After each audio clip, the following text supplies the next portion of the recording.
Welcome to Every Woman, the show with different women, different opinions, and of course, great conversation.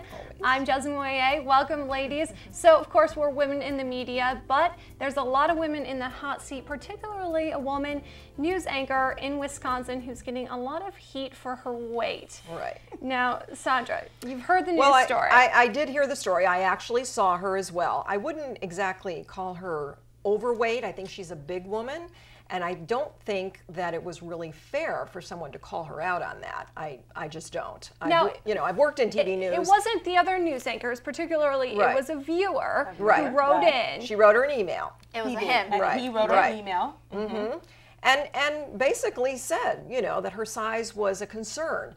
And well, he said, I've been watching you over the years, and you obviously don't take care of yourself. You've shown no improvement in your weight. You're obviously not a good role model to other girls, especially. Let's take this piece by piece. Now, does weight equal taking care of yourself?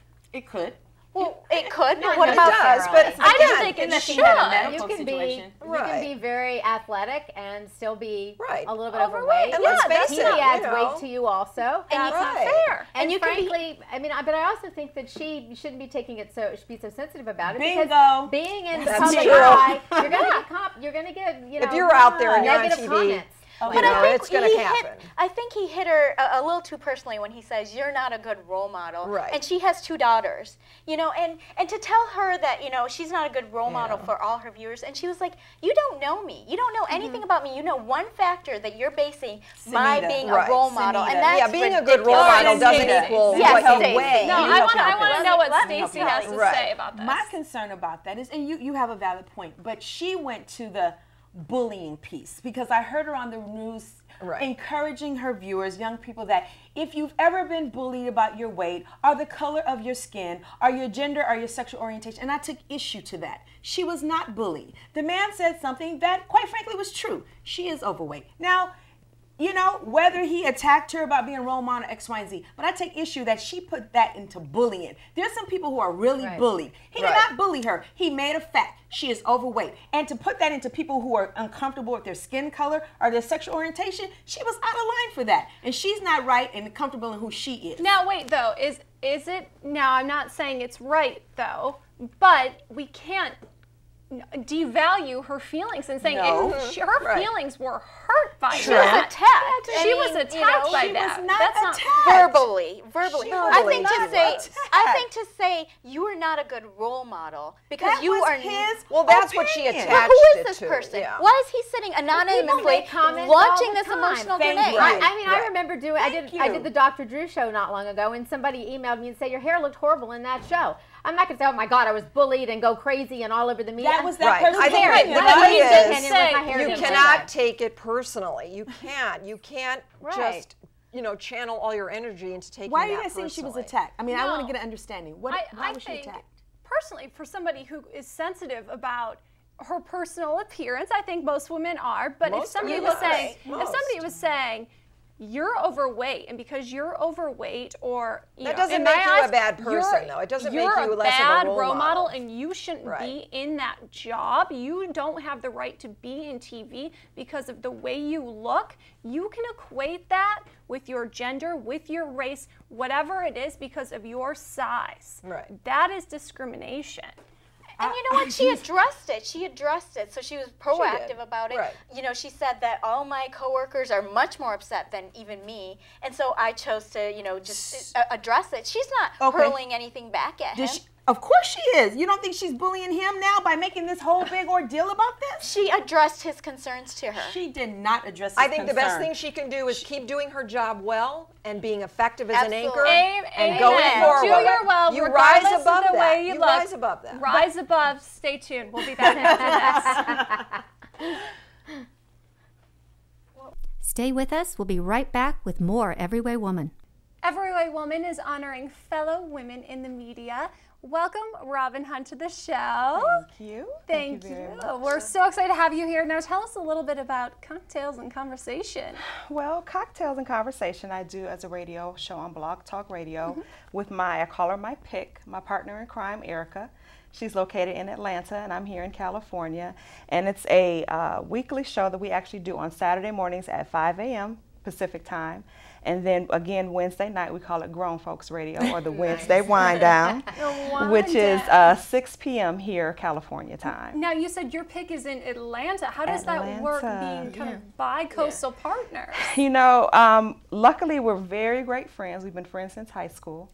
And so we talk probably about 100 times a week, honestly. And Twitter and email and social media is our best friend. And that's how we produce the show. I don't think I'd have a best friend if I talked to her 100 times. Trust me, there are days. There are days. How long have you been doing this show? Well, we figured out the other day, next year will be our 5th year. Oh, wow. Next year is our 5th year. Now, and what's so your we're platform for this show? What do you talk about? We talk about everything from A to Z. It's lifestyle. It's mainly focused on women, especially women that have their own businesses or are writing books or doing amazing things that we want to share with the women that we know or people that are following us on Facebook and Twitter. And just today we had Jennifer Davis on from the Pink Foundation. Yeah, She's been on your show too. We love her. And her good girlfriend, as they talked about sisterhood. And we have people like the Budgetnista. She comes on and talks about finances. And next week's show is Patrice Washington, and her theme is "A Man is not your financial plan." So I can't wait for that show. A man is what inspired you guys to even come up with the concept of the show or do the show in the first place? Well, we both are event planners by nature. Okay. And so Erica actually started the show 6 years ago. Okay. And she did it as an event planning format. And the person she had wasn't committed to it, and so she reached out to me and asked if I wanted to join her, and I said sure. Well, we were kind of boring our own selves doing event planning. It just wasn't getting any hits or anything. Are you still an event planner? No, because the show has taken off so much, we just don't have the time. Good for you. Yeah, we don't have the time. With having your own blog talk radio show, what are the responsibilities and what tasks do you have to do? It is you 24/7. We do it all: producing, writing, Facebook, Twitter, booking guests, booking talent. We do all of it. And we are crazy enough next year to be gearing up to do a tour. And so we're going to be going to 4 different cities doing intimate cocktail conversations. Which cities are you going to? Yeah. We're going to Atlanta and Detroit because we're both from Detroit. And then we'll be coming to California. Are you? I know. Connection. Yes, we are. Wolverines. And then we'll be coming to LA and Chicago as well because we have a friend that's there that has a pretty huge network. And so we're gearing up with 2 other ladies, Stacey J, who actually is Lisa Ray's cousin. Okay. And so what are you going to be doing in these cities? They're intimate cocktail parties. So we're going to be doing networking. We're going to have conversations between the people that will be there. We'll have a cocktail demonstration, so we'll be doing different types of cocktails. And then Stacey will be talking about her business, which is motivational speaking. And Belinda Mays will be doing entrepreneurial seminars as well. So this is good sponsors and advertisers. Is that what you have different companies that we're getting sponsorship? Oh, that's fabulous. So if you want to sponsor, give us a call. It's really great because now the women can network with each other. Exactly. And help each other out. That is really nice. That's what we're about. Opportunities for everybody. So now, what's your current demographic? We would say between 25 and 52, mainly female. So we have since July of this year grown 1,000%. If you can imagine that. How do you do that? How do you gain 1,000%? We added 1 show a week. And in that show, which is the Grown Folks show, we added 3 gentlemen. And we go in. And they're we not talk very about everything. we kind of have to pull them back in every now and again, but we talk about everything. So what do you mean? You talk about everything? We talk about intimacy. We talk about sex. We talk about relationships. We talk about politics. You name it. For we talk instance, about this on the show. I just listened to the last Grown Folks, which was sex before marriage. Yes, or marriage before sex. You got to do both. Never heard. Yeah. And do we have to do both? Well, most people don't because it was an interesting thing that came up during the show. A born again virgin. What is that? What is that? What is that? Well, to me, the men told us it was if you waited a certain period of time before you had intercourse, you were a born again virgin. And I said, well, what is that certain period of time? Yeah, is it a month? Is it 6 months? And so what did the guys say? To them, it was a year. That was the consensus. It was a year. I'm like, if it's a year, I'm going to the nunnery. Then, That's all I'm saying. Yeah. If you're watching, I want to know what this means, because to me, I don't think there is such a thing as a born again and that's virgin. Erica and I either are or you aren't. But in our chat room, we had several women that chimed in and said, yes, they were born again virgins. And apparently there is a clinical or a medical term that relates to this as well. But I can't even answer all that. That's all up here. Yeah, I've heard of that before. I heard that. Regardless of the born again virginity, I think it's fantastic that you've reached out to men and, you know, kind of brought them into your platform as well. They love it. We are on their show once a week, not every week, but we're on their show as well. And one of them, Talk to Q, has named us his show legends, because guys just love it, because we don't back down. You know, you come at us, we're going right back at you. Now, what's They're not afraid? most memorable? Not at all. What's been your most memorable guest or memorable show episode? Oh, there's so many. We had Renee Seiler on. I don't know if you're familiar with her. She has a platform. Tell us who's Renee Seiler. Renee Seiler has a platform now called Good Enough Mother, and essentially it's whatever you do, you know, if you go to bed and kids ate peanut butter and jelly, it's okay. Or if they ate Cheerios or Hamburger Helper, in my case, it's okay. And so she says good enough is the new black. You know, you do what you can do, and our experience is, as long as we're raising healthy, intelligent, independent children, we're doing our job. Rather than beating up on yourself all the time. Exactly. I think that's a good motto for women in general. I agree. Yes. Good enough. Totally. That's Okay. fantastic. I don't have to be Superwoman, although my pet calls me a Superwoman. I don't have to be. Are you? On days. Yeah, there are days. And that's okay, because I like wearing the cape sometimes. But I also like not having the pressure. Yes, because it can be extreme pressure when you're You have to raising have kids. balance. I'm a single mom and going to work and doing a phenomenal show, but it works. How do you balance being a single mom, having your own show, and going to work? I have rock star kids. I really awesome. have rock star kids. They are 13 and 11. They do what they're supposed to do. We relocated here from Michigan, and you know, I didn't know how that was going to work, but it worked out great. They're doing awesome in school. They're busy. My son is a pro athlete at 13 years old. He has me traveling all across the state of California. And my daughter is very entrepreneurial, so they keep me extremely busy. But at the same time, I look at that miracle, and I'm like, how can I not be the best mother for them? You know, because they're being the best kids they can for me. And so I just, you know, you get tired as a woman. And you just have to dig deep. Prayer is key. Believing in God is the key to getting through it. Well, thank you. You have been so much fun. You've guided us to some great cocktails, some conversations. We gotta come back. Have a cocktail. Come back for some cocktails. We'd love to have you. For more information, check out Cocktails and Conversations and everywaywoman.com. We'll be back. Thank you so much. Thanks, ladies. I really appreciate it. Yay! Stay with us. We'll be right back with more Everyway Woman. Welcome back to Everyway Woman. We are so thrilled to have two very special guests in the show, and the tale's been told: somebody else's trash, maybe someone else's treasure. Yes. And we have two stars from Storage Wars, Laura and Dotson. Pleasure to have you on the show today. Thank you. Thanks for having us. Yes. Now, Charlotte, you're a big fan of the show, aren't I you? am. I absolutely love the show. So you guys are doing auctions all the time. I read somewhere you do 2 a day. I mean, this is hard to believe anybody we would have do this kind of sometimes stamina. 20-something a day. Yeah. Oh my gosh. Yeah. But personally, you're traveling, you're going all over LA? You know, since the show has aired, we've actually hired 17 new auctioneers. So no longer are Danny and I having to hit, 10 auctions a day. Sometimes I would hit 7 and he would hit 13. I'd say, you go handle the hard part. I'll stay a little local. Wow. But guaranteed, with all the other auctioneers that we've hired, Danny and I are getting a little break, plus we're getting a chance to work together. We're not driving 250 miles each separately a day, and it's really crazy. We do a lot of driving, and right now I'm learning a lot from the master here. So, is it true that you taught her the fast-talking ways?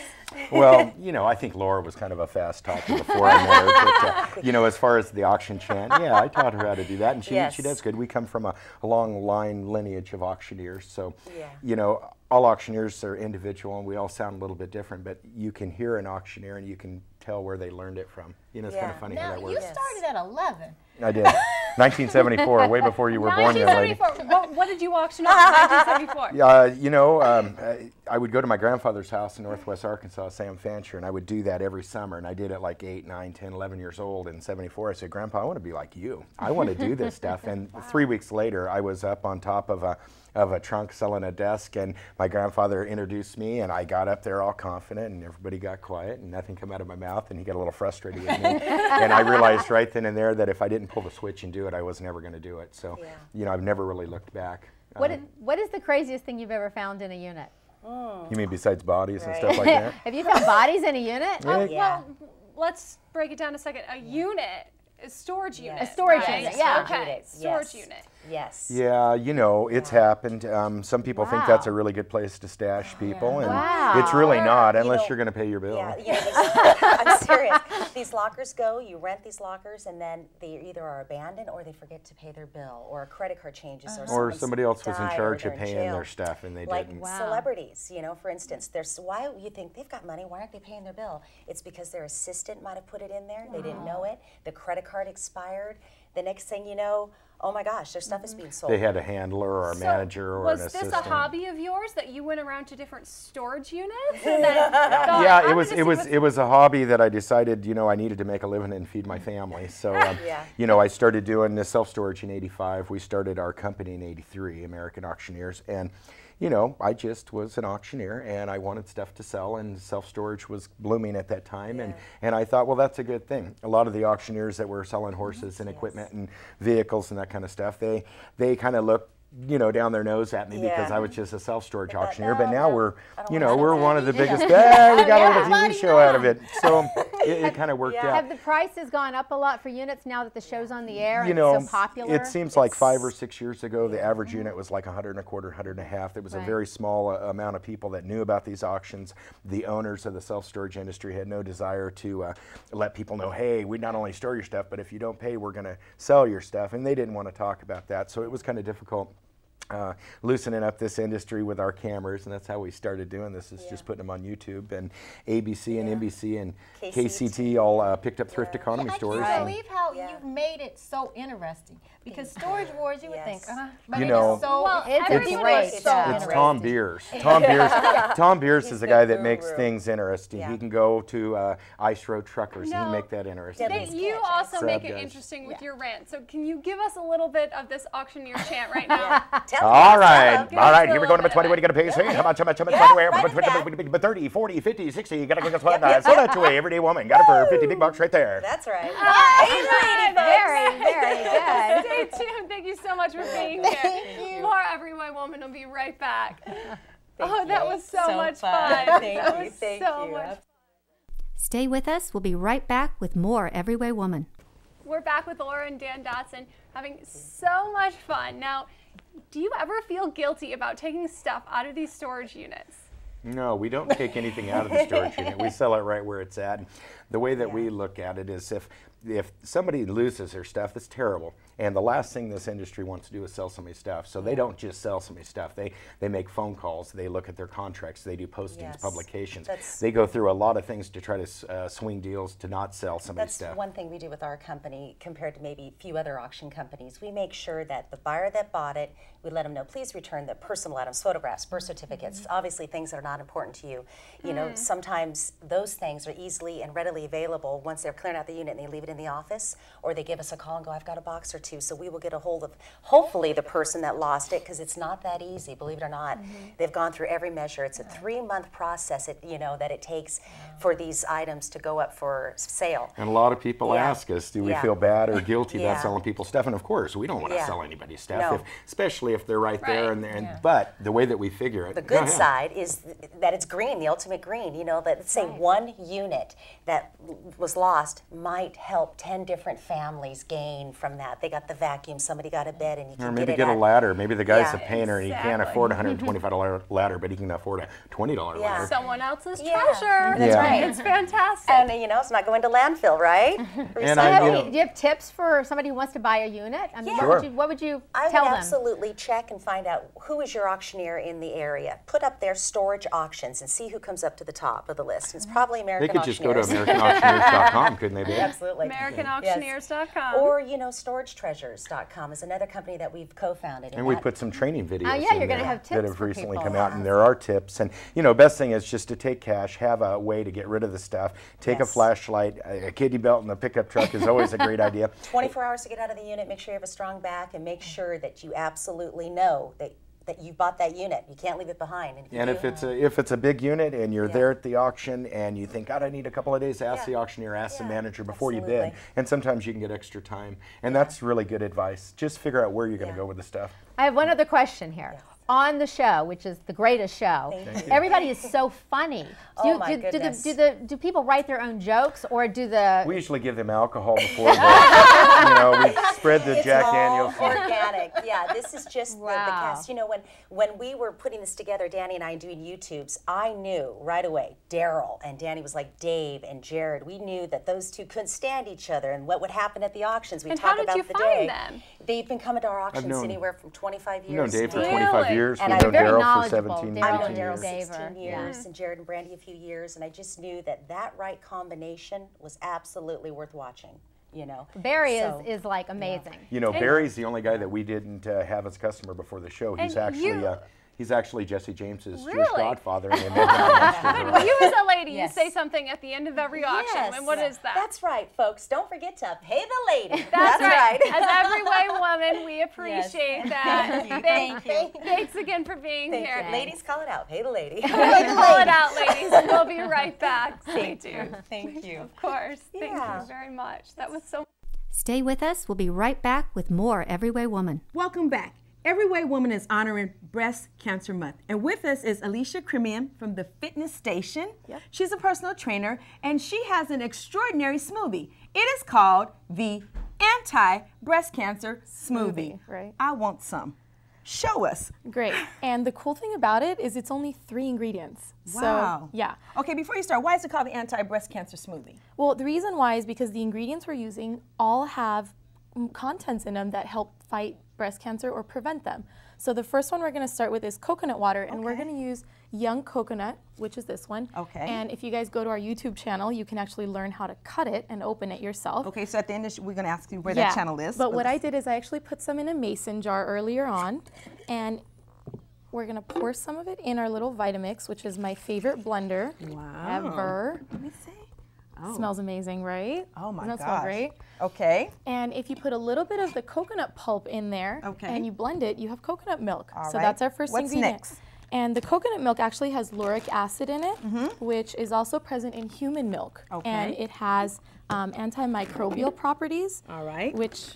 And if you don't have regular, or if you don't want to cut up a coconut, you can always use a canned coconut milk also. Now the next thing you added are berries. Put a little bit more than that. So we're gonna put about 2 to 3 cups of blueberries. Okay. And actually it's mixed berries and they're frozen. All right. And then what's the final ingredient? And well, let's talk about these first. Okay. These have ellagic acid and they have Laetrile, which these have they have anti-mutagenic effects.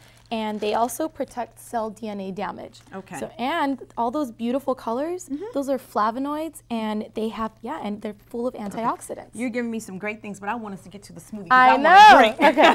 So we're gonna add, what I have here is frozen banana, and this is just to add a little bit of sweetness. Okay.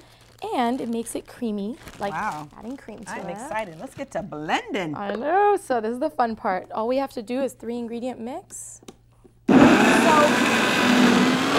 I won't talk right away. So, let me ask you this. You were talking about some great ingredients.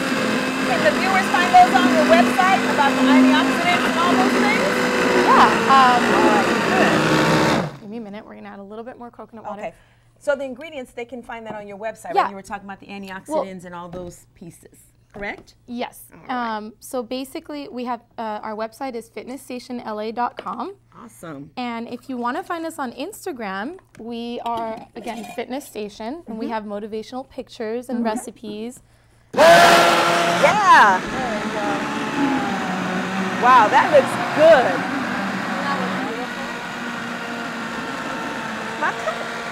Doesn't that look pretty? That's pretty. Okay, I'm ready to drink. Are you ready to taste this? Okay. Yes. So let's put this down. All right. And we have, okay, we're going to need a little bit more coconut water. Okay, so let's see. And we'll just use.